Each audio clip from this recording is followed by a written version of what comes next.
Welcome to HBCU Her Voice, a place where we celebrate the powerful voices and stories of remarkable women from historically Black colleges and universities. I'm your host, Shanadra Washington, a proud HBCU graduate myself. I'm thrilled to bring you this platform dedicated to amplifying the voice of our community. We dive into inspiring stories of resilience, success, and the incredible impact these women are making in the world. From trailblazing entrepreneurs to innovative leaders, we bring you the stories that matter, showcasing how HBCU experiences shape paths and fuel passions. We'll explore challenges, victories, and wisdom. Whether you're an HBCU alum, a student, faculty member, supporter, or simply someone who believes in the power of diverse voices, we are so glad to have you. So listen up as we share insights, celebrate achievements, and uplift our community. Together, we can inspire the next generation of leaders and ensure our voices are heard loud and clear. A grand welcome to HBCU Her Voice.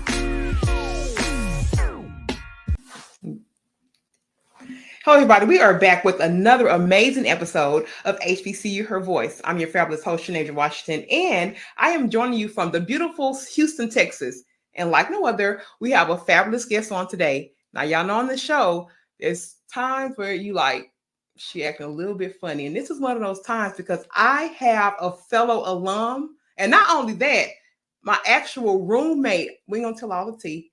We're gonna let her tell her story.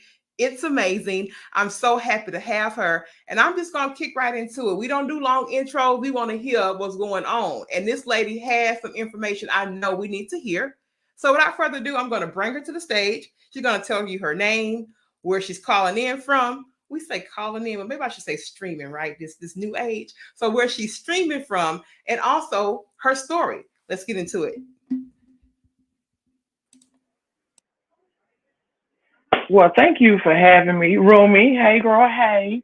My name is Deandrea Harkless. Some know me as D. Others know me as DJ such and such. But I am coming from the Countdown City, San Antonio, Texas. My story is pretty much simple, but it can be in different places. San Antonio, born and raised. I was always a more active child, teen, and or young adult. I always tried to help people. That's one of the things that I love to do. I love to help people in every caliber of the word help, especially if I have it. I'm the type of person that if I got it and you need it, I'm gonna give it to you, unless I just don't have it and I really can't get it to you, but I'm gonna find a way for you to get it. So a little bit about me. Currently, I work with special needs high school students, 9th through 12th graders. We teach them life skills, how to be employable young adults and to gain skills beyond the classroom. I've worked with my church's youth and young adult ministry from the time that I was a youth until the times that I went to college. And then when I'd come and visit back home, I was always trying to put my hands in something and on something. So not only do I do that, but I'm also the praise and worship leader for my church. I've been pretty much doing that probably since my matriculation from the Houston Tillotson University. I did graduate from Houston Tillotson University in 2011 with a bachelor's degree in early childhood education. Also, along with that, going back to church, I am active in a few ministries. I help with, like I said, the youth and young adults. I am on the music ministry as well as music support. So when I'm not singing, I am actually playing drums and or facilitating where I need to. I also work in the audiovisual ministry. I work in the food ministry. So if you ever need me to help fix your plate for your funeral, I'm definitely there to help fix a plate for a funeral or a church anniversary, a pastor's anniversary, so on and so forth. Um, like I said in my intro, I'm also a DJ. And many don't know I got my name before I actually started DJing in college. Actually, my organization, Zeta Phi Beta Sorority Incorporated, the Epsilon Alpha chapter, we hosted an event called Expressions Cafe once a semester, and that was our open mic portion to the campus. And so before I was a member, I said this is a program that I like.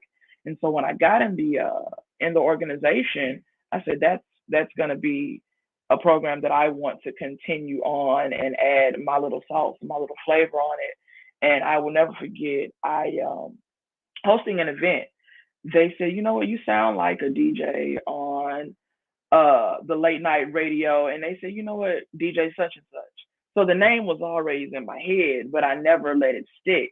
So as I got out of college and came home, and I said, okay, well, this is what I'm doing in the classroom. I'm not making a lot of money doing it, but I love the kids. I love the kids. I say, let me pick up something that I know I can do. And I started getting this and getting that, and I started getting mixes together. And I say, you know what, let me let this DJ thing kind of stick. So I've been DJing now probably since 2015, 2016. I do pretty much everything within reason. Other than that, I am active in my community. I work with different organizations in my community. I was recently nominated and earned the Community Impact Award for the South Texas HBCU Community Awards that took place earlier on this year. They did tell me that I broke the internet. Then I think I had over 3,000 votes. So big shout out to not only my people in San Antonio, all of my HT family, anybody that just saw my name on the ballot and just said, boom, we're going to vote for her. Also, I've received other different miscellaneous rewards from different organizations. I've done podcasting. I've done internet radio as well. So yeah, I do a lot. I do it all. And I'm just thankful to be here, be in the place, and to shed some light to other African American HBCU graduates. I'm here for it. We share. You already know, okay? I'm here for it. They know that I am very prideful of the HBCU community. I wouldn't take it back. Our experience was something that I can never go back and get. And anytime I'm on any other HBCU campus, because now we're in a different mode, right? Now we like the aunties, right? So I got nieces and cousins and stuff that are now at HBCU, and the amount of pride that I get on walking through those campuses, I can't get it anywhere else. So I'm always happy to have that. But you just mentioned something that I think that you definitely need to highlight. You said that you are currently helping young adults get employable skills. Yes. This is important.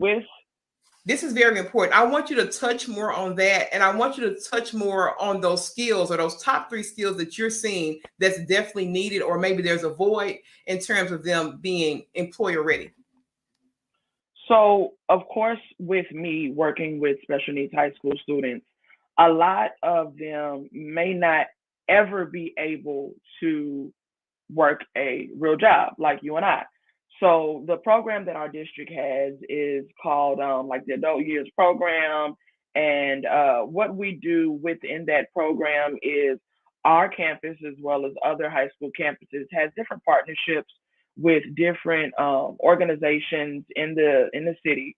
And we will go there for the first portion of the school day. And for example, my campus, between Monday and Thursday, we go to Goodwill, we go to the commissary, we go to Walgreens, we go to HEB, and different skills that they may be able to do at that job site. They're learning. They're learning from the actual employees themselves.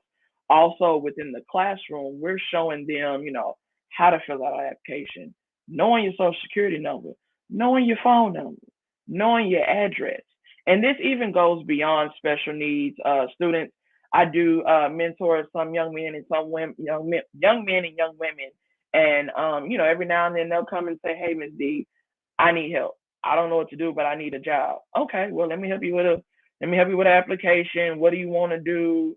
How are you going to be able to get there? So on and so forth. I've had kids come in my classroom and say, hey, Miss, I got an interview today. And I'll look them up and down and I'll say, please don't wear that. I try to instill in them the things that I understood when I was a young person, to go in a place and make eye contact and to wear the proper attire and take a bath and wear deodorant, because some folks still don't understand that to this day. But that's some things that I do on top of working with young men and young women. I try to just foster relationships that way beyond the classroom and beyond the 4 years of high school. They can call on me and say, hey, Ms. D, I'm having trouble with XYZ. Can you help me? Can you shed some light? So on and so forth. That's beautiful. And it is such a needed skill. And I think a lot of us forget about that. In that particular community of children and young people who may not have had that, hey, tap on the shoulder, here's some hygiene tips. The fact that there are programs and people like you that are coming in to bridge that gap, I think is absolutely amazing. I do have to shift here, Dee, because you mentioned, and this I do know about you, wearing many hats. Just within that intro, Dee, like, oh, I DJ, oh, I'm teaching these kids, oh, I'm at the church doing it. Now, Dee, talk to us about wearing those many hats. How do you stay energized, fuel for the journey? And then also, I want you to talk to me specifically about how do you carve out time for Dee when you're not serving the people? That is a good question to ask. I try, when it comes to scheduling events and doing things, I try to schedule myself as far as for DJing Thursday, Friday, Saturday, Sunday, only to make time for work. Monday through Thursday, especially, I'm doing a lot of things either with my campus or I'm staying after school to help somebody or whatever. So I try not to schedule events until the latter part of the week. There are sometimes on a Saturday where I might have two events, same on a Sunday, same on a Friday. As far as balance, I pace myself. If I know physically, mentally that I'm not going to be able to do it, then I'll either have to politely decline, and or try to suggest somebody in the area. And like you said, DJing school, and then now that fall is coming up, football season. So I am also the official voice of a high school band. So halftime come, I'm the voice that you hear. So luckily that's only on Fridays, every now and then maybe a Thursday. But when it's not on Thursday, of course, I'm in rehearsal at the church. And then, of course, I didn't even list another element. I also sing background in the band. So there may be times to where I'm singing background from this time to this time, and I'm DJing from this time to this time, or vice versa. And in between, I'm just, trying to balance praying, thanking God for giving me all the opportunities, because He didn't have to give them to me. He did not have to give them to me. That's a beautiful way to look at it, but we are intentional around here, and I always ask those questions to people I know who wear a million hats because sometimes they even forget. You see, she did it on camera. She's talking about, oh yeah, I forgot about this one other thing that I also do. All right, because I think it's very important that we diarize where we spend our time, and also to just being intentional. And Dee is occupying space, but she's serving. But I wanted to ask her that because I know she does so many things, but I also wanted to have her remember that there are times that a space that's worthy, specifically for Dee, and for her to be able to have that times like, look, I know I'm a servant and I'm pouring, but this little piece of time, I'm Mm-hmm. going to be thankful and rededicate to myself. Now, Mm-hmm. Dee, this one, speak on this one because I was reading through your information and you said that one of the challenges that you have is parent involvement. And I try and tell people, this whole thing with kids in school, and I mean, it's not just sending them and dropping them off there. There's definitely a certain walk, a certain type of lane, a certain language that also too has to happen for you as a parent. And sometimes, not passing judgment, sometimes parents are not even in the position to sometimes even help themselves. And they're doing the very best they can, even though sometimes in some situations it just may Mm-hmm. not be good Mm-hmm. enough. Can you talk about your experience with parent involvement and maybe even something to, if there was a parent that may be feeling like, there's probably more things that I probably could do, but I just don't know what to do. Mm-hmm. If you can kind of speak to that and help us there. When it comes to parent involvement, the one thing that you really got to remember is you are your child's first teacher. You're the one that's going to teach them how to wake up, how to clean themselves, how to be an upstanding young man or young woman. You're going to be the first person to teach them their alphabet, their name, so on and so forth. You're going to be there for life's ups and downs. What I have seen in my now going on 12 plus years in my position is a lot of our parents come from a community that may not have as much. Like they may be able to put their child in this, but they don't have the money. Or they have the money, but they don't have all the extra resources. Or you have parents or families that are coming from other places.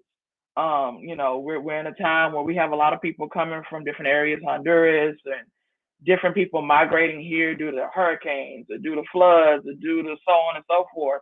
and they may not have those resources to get what is needed. We also have a group of people that are prideful. You say I need, but when you get the need handed to you, well, I don't want it because it's not designer, or I don't need that because this ain't what I eat, or they want something and it's just not up to their standard. But beggars can't be choosy. I do understand that. But the one thing that I can say is a lot of families sometimes don't know how to ask for help. And it's not that hard. Sometimes you don't have to be in a big crowd, find the best person and say, hey, I need help. Parent involvement is something that a lot of our kids are lacking. I actually had a conversation with someone the other day, and they kind of got a little upset with how I said it.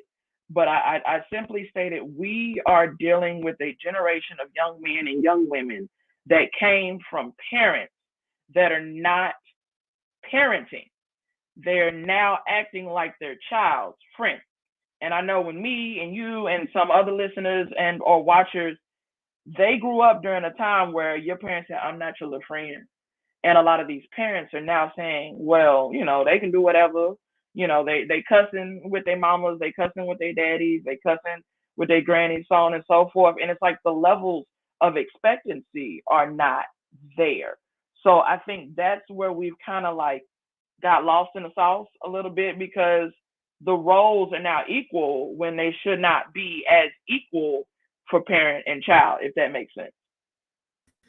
Oh, that makes perfect sense. And I am definitely from the generation to where I'm not your little friend. I was raised by Mm-hmm. 1940s kids. So they for sure didn't play, that we hanging out together or we smoking together or we cussing together. Mm-hmm. That was Mm-hmm. not what was going down. And to be honest, it was that level of accountability that has sustained me through very, very, very many situations, from working in Mm-hmm. corporate America to branching out and doing my own thing. There was a level of accountability that was instilled in me that I didn't even go in there trying to play with people like that. I knew what respect meant, and I knew that there Mm-hmm. was a reciprocal thing as well. So it's very Mm-hmm. important that you touch on that, because even in some situations where people are closer to me, I am seeing that parent friend dynamic, and also to seeing the damage that it is doing beyond. I'm not saying that you shouldn't have a safe place where your children can come and talk to you and that type of thing. That's not what I'm saying, but I am saying that there should be a level of accountability, because what's going to happen when they go out there in the world and the world Absolutely. slaps them Absolutely. around, then we're talking about problems. D, tell me this, because it's tough, I would imagine, or can be tough sometimes operating in a male dominated field, especially with the DJing. I left the male dominated field in finance, and I can talk to you probably 2 hours really on the Mm-hmm. soapbox Mm-hmm. about what that felt like for me.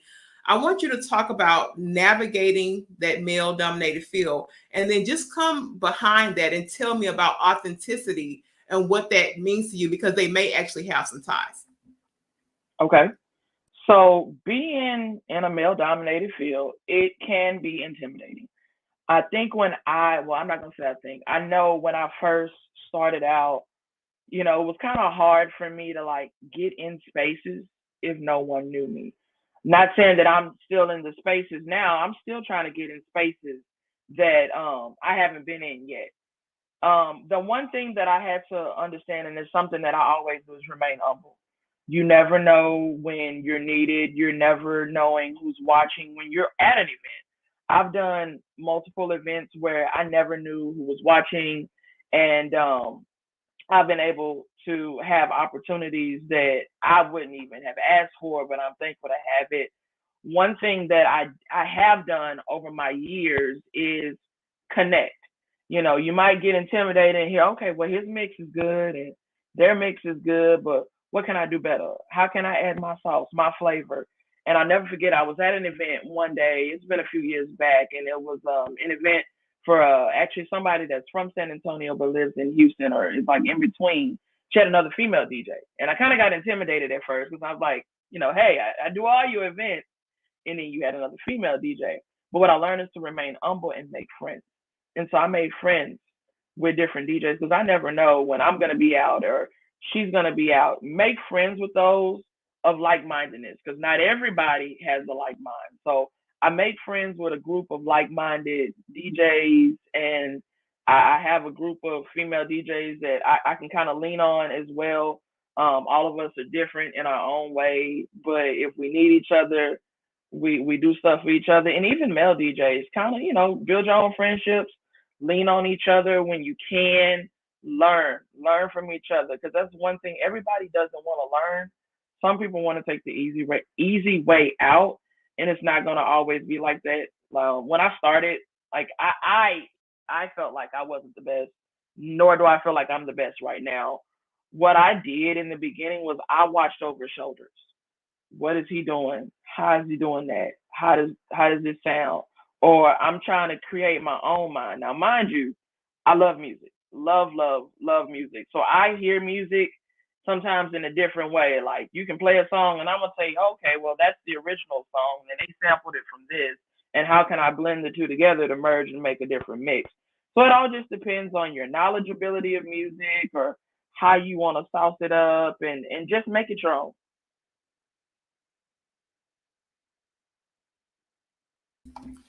Thank you so much for that, Dee. One of the things you just mentioned in that is that you said that you found a network of other female DJs. And I think that's a beautiful thing because there's so much power in networking. There's so much power in being around people who understand their walk so that you can pour in with each other. Mm-hmm. I find myself now, and it changes for me because like I like the sprint kind of.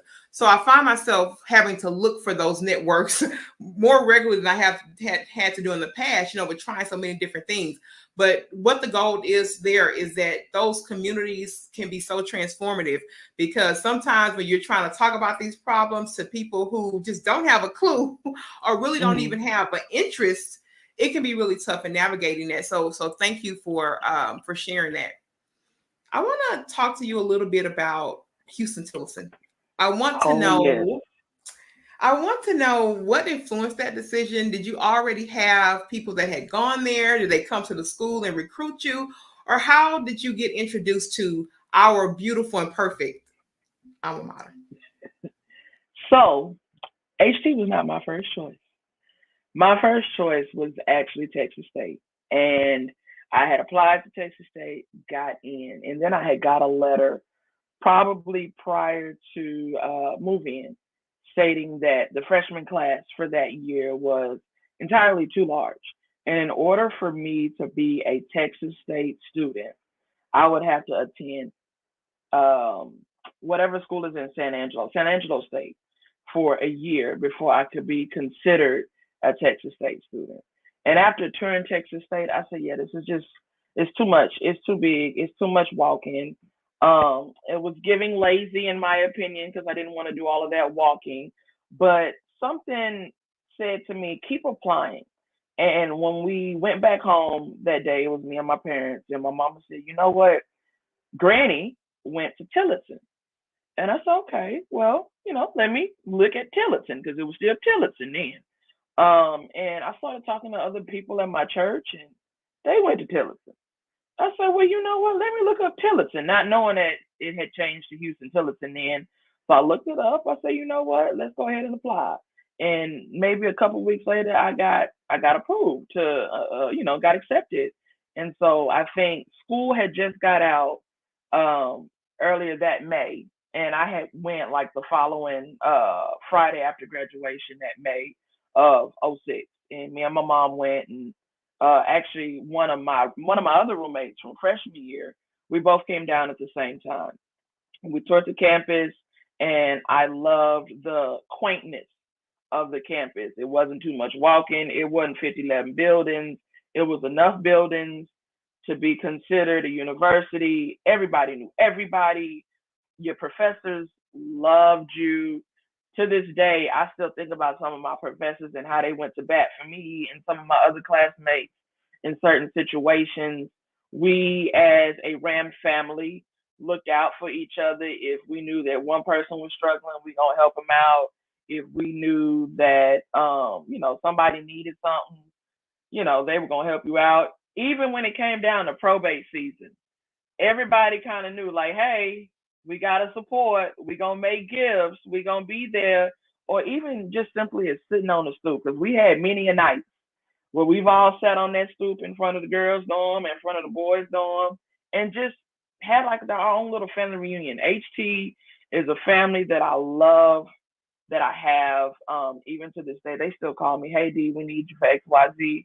Can you DJ homecoming? Can you host this? Can you host? Absolutely. I will be there with bells on, because it's my family and I'm gonna do what I can for family. So I love HT to the bottom of my little heart.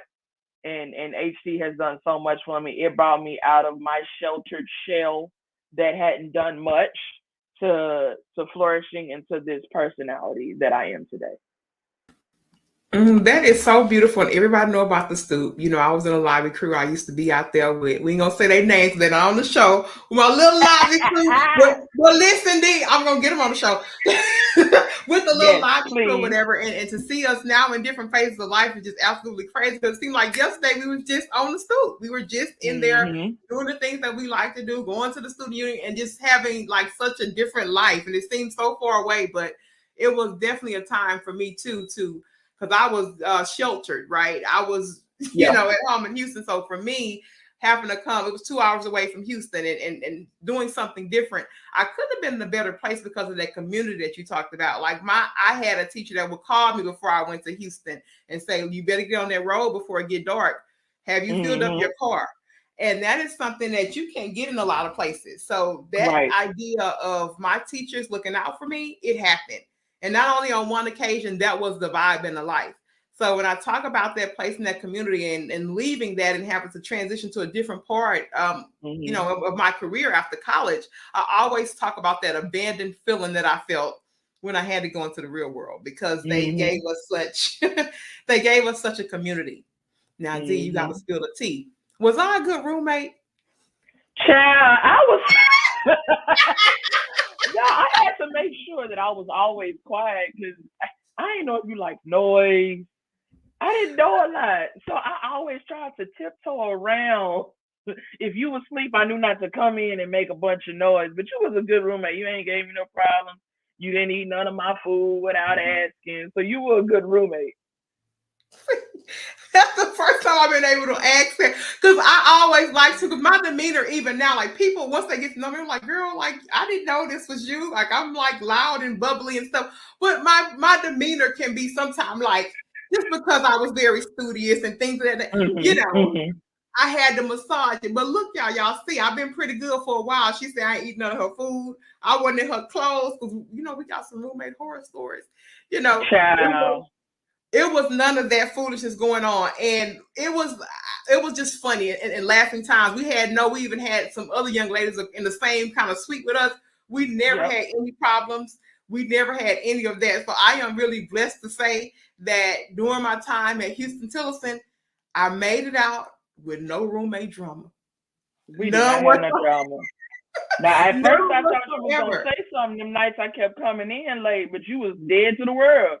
So you know I'm an old lady. You know I was in there sleep. You're right. You are so right.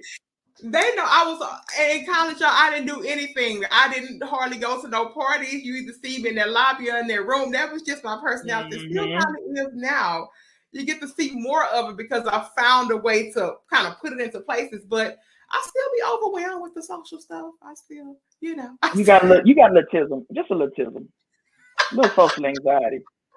Just a tad bit. Still, even today, even though people see me in places, they're like, you do? I'm like, yeah, because I know when I'm serving and I'm having conversation with people, I'm in my calling. So I don't sleep on that, right? I come and I operate, but please, if after you see me, let me get about a day or two to kind of come back around. That's all I need to recharge.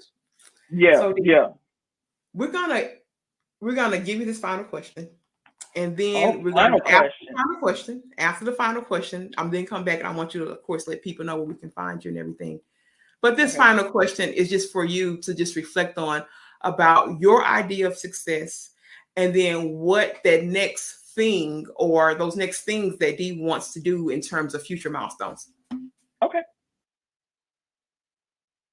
So give me the question again, because I heard you, but my mind didn't. Give me the question. Now, here we go now. The question was, your idea of success. What do you think that is? And then the other part of that, I want you to talk about some things that you aspire to do. Like, what's next for D? Doesn't have to be this grand thing, but what's next in terms of that? And then how does that feel as it aligns to what success means to you? Okay. So success is what you make of it. A lot of people look at success and be like, "Oh, I got millions, billions, trillions, all of that." But to be quite honest, I feel like I am in a good position where I'm at now. Will I say I don't want to stop growing? I would like to keep growing and be in a better position, and that comes with time, determination, sacrificing when I have to sacrifice. If if you are looking to aspire to do whatever, pace yourself. Don't try to get at the top of the mountain and you ain't even got to the first few pebbles. Pace yourself when it comes to a lot of the things that you want to do. Make a plan. I think one thing that I did not do when I started out was I really didn't have a plan. I knew what I knew how to do. As far as entertainment, I knew what I could do, but the plan was how to get it done and how to charge folks and how to do all of that. So have a plan, and even if you don't stick to the plan, if you do one thing on that list, you're still on the plan. Um, Plans and levels of expectancy have no expiration. The only thing that has an expiration is our lives, but we can definitely get beyond that. And if it fails, try to rebrand yourself or try another route or reach out to somebody that has been in the position that you're trying to get in and learn from them. Watch over their shoulders, like I said, I did. Watch over shoulders. Kind of enlighten yourself in whatever way that is. If that means getting on YouTube or getting on TikTok, because clearly you learn a lot on TikTok that you may not have known 5 minutes ago. Or just get somewhere to enrich yourself so that your level of success from the time you started to 2 years, 5 years, 10 years doesn't look like what it did when you began. Look, I'm showing my nail and I ain't got no nail on my hand. Well, that's beyond the point. But definitely, like I said, try to branch on to somebody, and when you branch on to somebody, be sure you're learning. And if you feel like you're not learning, then try to learn from someone else and or examine yourself as well. Like I said in the beginning, I work with education and special needs. So I think my biggest thing with that is I'm not a certified teacher. So one thing that I still want to do, even at this big age, is get certified to become a teacher. And I know I've gone different routes to try to get certification, and it just seemed like something's not clicking. So until for me, the success would be to get certified. I don't feel successful in that area, but I know as long as I keep taking those steps, because at this rate, they're not baby steps, they're adult steps. I'm taking adult steps to get to where I need to be. That's a good old educator answer. You sounded like you was in your craft, girl. That was a Yeah. very that was a very beautiful and educated answer. I totally agree with that. And I like to ask that question because like I feel like even our upbringing, like success was always, kind of characterized as certain things. So to be in a point to see people creating success on their own terms is going to be something that number one, I always champion, and then number two, I always want to hear about. I want Right. you to tell people where they can find you, give them your socials or whatever information you want to share so that we have for our podcast guests. All right. So on Facebook, you can find me under this name here that you see on the screen, spelt just like that. Yeah, I'm different. Therefore, my name is spelled different. So you can find me on Facebook with that name. I also have a fan page on the Book of Faces, and it is under DJ SUCH, capital N, SUCH. So such space, the capital N space such, DJ such and such. You can also, I guess, follow me on Instagram. My name on Instagram is Baby D2 Fly. That's BABYDEE, the number two, FLY. Of course, if I don't recognize you, you might sit in the holding cell of approval for said second. But I will add you, especially if you want to come along my crazy journey. Now, mind you, my Instagram is my personal. I don't have a DJ Instagram, so you're gonna see the craziness you might see jokes I make about coworkers and life in general. So just be ready to get on the ride, and we're gonna ride this thing till the wheels fall off. Y'all, D is definitely a joker. Like definitely the people her clique from school, they jokers and they can get they can get a laugh or two in quickly. Okay, so she's telling the truth there. D, let me tell you, I want to thank you for coming on this show and hanging You're out so with me. What welcome. a You're so pleasure that welcome. I got to interview one of my roommates. I ain't burned no bridges. We still sitting here healthy. God has blessed us to have this conversation. So I am so honored just to have you for supporting me in this endeavor. It means the world to me. So you You are guys, of so course, welcome. we will be back with more episodes because we got all kind of ladies that are proud for about their HBCUs, and I am going to share their stories. Until next time, we'll be back, and of course, I love you.